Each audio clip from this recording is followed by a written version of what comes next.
Friends, exam गुरु YouTube channel में आपका स्वागत है। मैं प्रदीप। आज की वीडियो जो है हमारी दो ध्रुवों का अंत क्लास 12 पॉलिटिकल साइंस की है। इसमें कुछ आपको पता ही है, नए जो टॉपिक आ चुके हैं उसके बारे में हम अध्ययन करेंगे। ठीक है।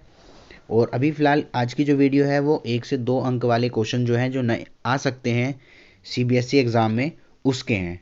आइए तो शुरू करते हैं। शुरू करने से पहले जो भी इस वीडियो को देख रहे हैं वो वीडियो को लाइक कर लेंगे। चैनल को जिन्होंने भी सब्सक्राइब नहीं किया है वो चैनल को सब्सक्राइब कर लें।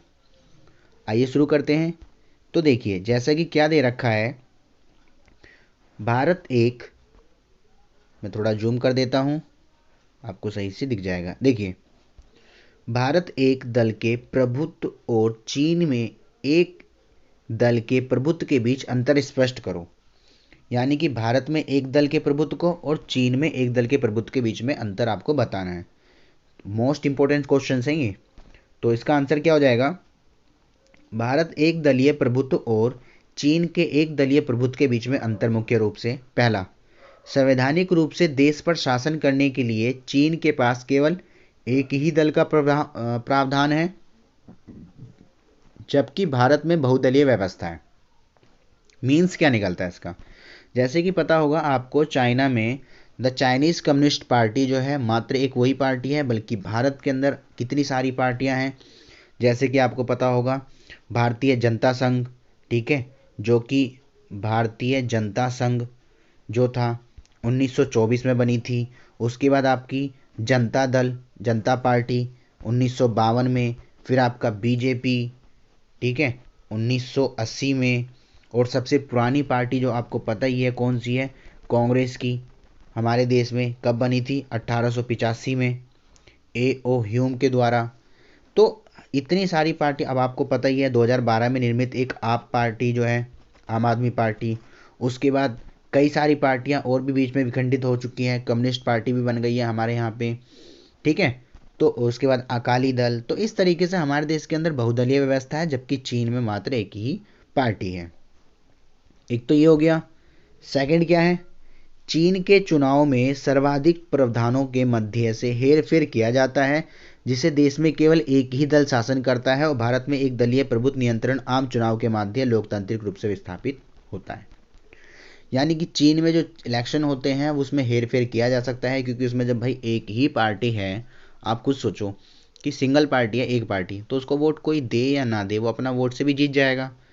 ठीक है। जैसे आपने मूवीज़ वगैरह में देखा होगा, मैंने एक मूवी देखी थी हिम्मत वाला, उसमें भी कुछ ऐसा ही सीन दिखाया गया था कि वो अपना वोट डाल करके ही प्रधानी की वोट जीत जाते हैं। तो इसी तरीके से समझ लो आप कि ये भी फॉलो करते होंगे। क्यों? क्योंकि भाई एक ही दल है, एक ही शासन व्यवस्था है, तो इन्हें दिक्कत किस बात की है? कोई वोट दे या नहीं दे, अपने वोट से जीत जाएंगे। परंतु भारत में ऐसा नहीं है। भारत में इन्हें वोट प्राप्त करने के लिए लोगों के लिए कार्य करना पड़ता है। लोगों को अपना मैनिफेस्टो बताना पड़ता है कि अगर हम सरकार में आते हैं तो हम क्या क्या करेंगे। मैनिफेस्टो ये होता है, ठीक है। तो ये सब चीज़ें करनी पड़ती हैं, तभी जनता वोट देती है। और जनता के पास भी ऑप्शन होता है। इंडिया में, भारत में खास तौर पे ऑप्शन है कि अगर आपको कांग्रेस पसंद नहीं है तो आप आम आदमी को वोट दो, आम आदमी पसंद नहीं है तो बीजेपी को वोट दो, बीजेपी को पसंद नहीं है टीएमसी हो गई, टीएमसी पसंद नहीं है तो आपकी AIM हो गई। इस तरीके से दुनिया भर की पार्टियां भारत के अंदर अवेलेबल है, ठीक है। तो इस क्वेश्चन का आंसर हो गया आपका ये। अगला क्वेश्चन है 2020 का CBSE का। देखिए क्या है सेकंड क्वेश्चन। सेकंड क्वेश्चन कहता है, रूस में समाजवादी क्रांति के बाद समाजवादी सोवियत गणराज्य, जिसे USSR कहा गया था, किस वर्ष अस्तित्व में आया? तो देखिए, जो सोवियत संघ था USSR, वो आपका 1917 में अस्तित्व में आ चुका था, ठीक है। उसके बाद अगला क्वेश्चन है, क्या है अगला क्वेश्चन? क्वेश्चन नंबर थर्ड, ये कहता है, सोवियत संघ के साम्यवाद के पतन के पश्चात होने वाले संक्रमण को कष्टप्रद क्यों कहा जाता है? यानी कि जो सोवियत संघ के साम्यवाद के पतन हुए थे उस समय क्या क्या समस्या आई थी? सबसे पहला, मैंने आपको बताया था सोवियत संघ और USA। सोवियत संघ समाजवादी विचारधारा, USA पूंजीवादी विचारधारा। सोवियत संघ के साम्यवाद के पतन के बाद संक्रमण को इसलिए कष्टदायी कहा जाता है क्योंकि सत्तावादी समाजवादी व्यवस्था से लोकतंत्र पूंजीवादी व्यवस्था में संक्रमण, ये देश के लिए एक झटका था। अभी मैंने आपको बताया ना कि ये समाजवादी से सीधे जंप करके पूंजीवादी अर्थव्यवस्था के अंतर्गत आ चुके थे, जो कि बहुत बड़ा इनके लिए झटका था। ठीक है, चलिए आगे क्वेश्चन नंबर 4 करते हैं। 4 में देखिए क्या है, निम्न में से कौन सा कथन शॉक थेरेपी का परिणाम नहीं है। तो शॉक थेरेपी का मतलब क्या होता है, शॉक देकर के ट्रीटमेंट करना। तो सबसे पहले बात करें, इसमें रूसी मुद्रा और रूबल मुद्रा के मूल्य में नाटकीय वृद्धि, ये शॉक थेरेपी का कॉन्सेप्ट नहीं था। ठीक है, उसके बाद बात करते हैं 1991 में सोवियत संघ में हुए तख्तापलट का विरोध करने के लिए राष्ट्रीय नायक के रूप में उभरकर सामने आने वाले व्यक्ति कौन थे।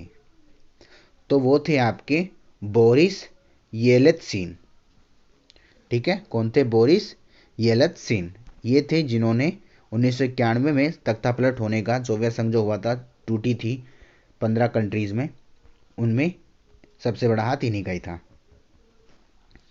आगे बात करें तो क्या है, निम्नलिखित में कौन सा सोवियत संघ के विघटन का परिणाम नहीं है। इसमें से कौन से ऐसे इश्यूज हैं जिसकी वजह से सोवियत संघ नहीं टूटा था। मैंने आपको फुल चैप्टर जो पढ़ाया था उसमें मैंने बताए थे कितने सारे कारण, टूटे क्यों थे, टूटने के परिणाम, और ना टूटते तो क्या होता। तो इसमें आपका एक रूस महाशक्ति के रूप में उभर गया था, आपको ये पता था। ठीक है, क्या जब यूएसएसआर टूटा था तो उस समय सबसे बड़ा कंट्री रूस बनी थी। उस समय क्या, अभी भी क्षेत्रफल के अनुसार रूस सबसे ज़्यादा क्षेत्रफल वाला देश है। ओके, उसके बाद बात करते हैं 7वां, निम्नलिखित में कौन सा एक राज्य बाल्टिक गणराज्य नहीं है। तो वो यूक्रेन है जो कि बाल्टिक गणराज्य नहीं है। सोवियत संघ प्रणाली किस विचारधारा पर आधारित थी। मैंने बताया था आपको पहले ही कि ये पूंजीवादी विचारधारा पर, समाजवादी विचारधारा पर आधारित थी, जबकि USA, United state of America, पूंजीवादी विचारधारा पे आश्रित थी। और सबसे पहली चीज़ आपको एक और नहीं बता दूं कि भारत मिश्रितवाद अर्थव्यवस्था का प्रयोग करता है। ठीक है, भारत कौन सी करता है, मिश्रितवाद।